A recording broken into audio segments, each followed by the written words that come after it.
Zion classics TV news time. നമസ്കാരം, Zion classics ടിവിയിലേക്ക് സ്വാഗതം. പശുക്കളെ വിലപേശുന്നത് പോലെ എന്റെ മോചനത്തിന് വിലപേശി. ദുരിത ദിനങ്ങൾ ഓർത്തെടുത്ത് നൈജീരിയൻ വൈദികൻ. അബൂജ. തട്ടിക്കൊണ്ടു പോയവരുടെ ഇടയിൽ കഴിഞ്ഞ ദുരിത ദിനങ്ങൾ ഓർത്തെടുത്ത് നൈജീരിയൻ വൈദികൻ. യോള കത്തോലിക്ക രൂപത അംഗമായ ഫാദർ ഒലിവർ ബൂബയാണ് തട്ടിക്കൊണ്ടുപോയവരുടെ കൈകളിലെ 10 ദിവസത്തെ ദയനീയമായ ദിനങ്ങൾ ACI ആഫ്രിക്കയുമായി ജൂൺ 3 നൽകിയ അഭിമുഖത്തിൽ ഓർത്തെടുത്തത്. തടങ്കിലായപ്പോഴാണ് സ്വാതന്ത്ര്യത്തിന്റെ വില തിരിച്ചറിഞ്ഞതെന്നും ഇത് ഭയങ്കരമായ ഒരു അനുഭവമായിരുന്നുവെന്നും നാം വേദനിക്കുന്നത് കാണുന്നതിൽ അവർക്ക് സന്തോഷമുണ്ടെന്നും അദ്ദേഹം പറഞ്ഞു.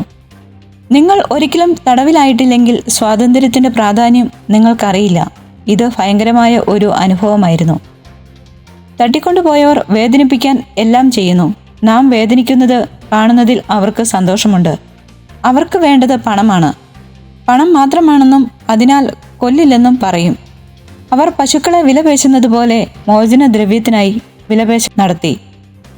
10 ദിവസത്തോളം അവർ എൻ്റെ ജീവനായി വിലപേശൽ തുടരുന്നു.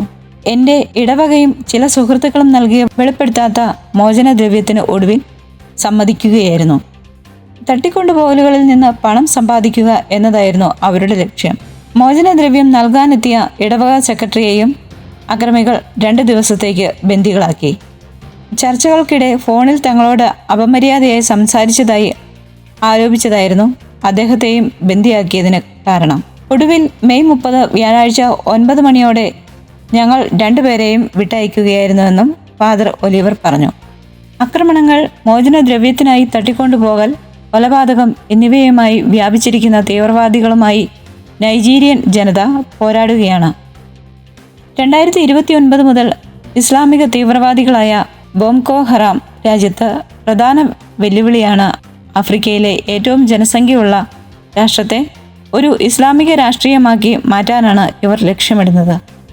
എല്ലാ അക്രമ സംഭവങ്ങളിലും ക്രൈസ്തവരാണ് ഇരകളാകുന്നത്. കൂടുതൽ ക്രിസ്തീയ വാർത്തകൾക്കായി ഈ ചാനൽ മറക്കാതെ സബ്സ്ക്രൈബ് ചെയ്യുക.